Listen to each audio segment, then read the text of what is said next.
Radhe Radhe. Abu road की एक चर्चित दुकान पर लस्सी का ऑर्डर देकर हम सब यार दोस्त आराम से बैठकर एक दूसरे की खिंचाई और हंसी मजाक में लगे हुए थे। तभी लगभग एक 75-80 वर्ष की बुजुर्ग महिला पैसे मांगते हुए मेरे सामने अपने हाथ फैलाकर खड़ी हो गई। उनकी कमर झुकी हुई थी, चेहरे की झुर्रियों में भूख तैर रही थी, नेत्र भीतर की ओर धसे हुए किंतु सजल थे। उनको देखकर मन में जाने क्या आया कि मैंने अपने जेब से सिक्के निकालने के लिए डाला हुआ हाथ वापस खींचते हुए उनसे पूछ लिया, दादी जी आप लस्सी पिएंगे? इस बात पर दादी जी कम अचंभित हुई और मेरे मित्र दिख, क्योंकि अगर मैं उनको पैसे देता तो बस 5 या 10 रुपए ही देता, लेकिन लस्सी तो पूरे 30 रुपए की है। इसीलिए लस्सी पिलाने से मेरे गरीब हो जाने की और उस बूढ़ी दादी के द्वारा मुझे ठगकर अमीर हो जाने की संभावना बहुत अधिक हो गई थी।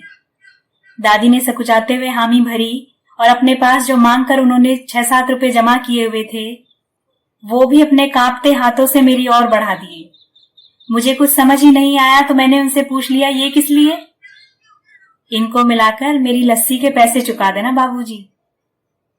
भावुक तो मैं उनको देखकर हो ही गया था। रही सही कसर उन्होंने ये बात कहकर पूरी कर दी थी। एकाएक मेरी आंखें झलक आईं और भरभराए हुए गले से मैंने दुकानदार से एक लस्सी बढ़ाने के लिए कहा। उसने अपने पैसे वापस मुट्ठी में बंद कर लिए और पास ही जमीन पर बैठ गई।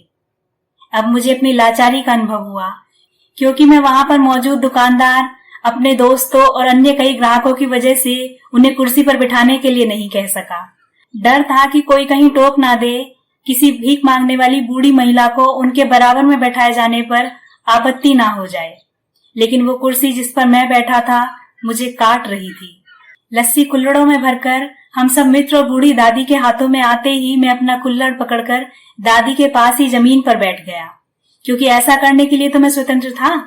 इससे तो किसी को कोई आपत्ति नहीं हो सकती थी।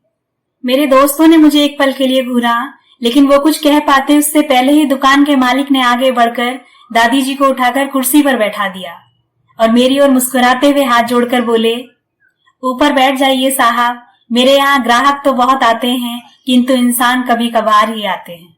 अब सबके हाथों में लस्सी के कुल्हड़ और होठों पर सहज मुस्कुराहट थी। बस एक वो दादी ही थी जिनकी आंखों में तृप्ति के आंसू, होठों पर मलाई के कुछ अंश और दिल में सैकड़ों दुआएं थी। ना जाने क्यों जब कभी हमें 10-20 रुपए किसी भूखे गरीब को देने या उस पर खर्च करने होते हैं तो वो हमें बहुत ज्यादा लगने लगते हैं। लेकिन सोचिए, क्या वो चंद रुपए किसी के मन को तृप्त करने से अधिक कीमती हैं? शायद नहीं, है ना? जब कभी भी अवसर मिले ऐसे दयापूर्ण और करुणा काम करते रहिए, भले ही कोई आपका साथ दे या ना दे, ऊपर वाला तो आपके साथ है ना। Please like the video and share with your loved ones. अपना और अपनों का ख्याल रखिए, हंसते और हंसाते रहिए। मैं फिर मिलूंगी आपसे एक नई वीडियो में। राधे राधे।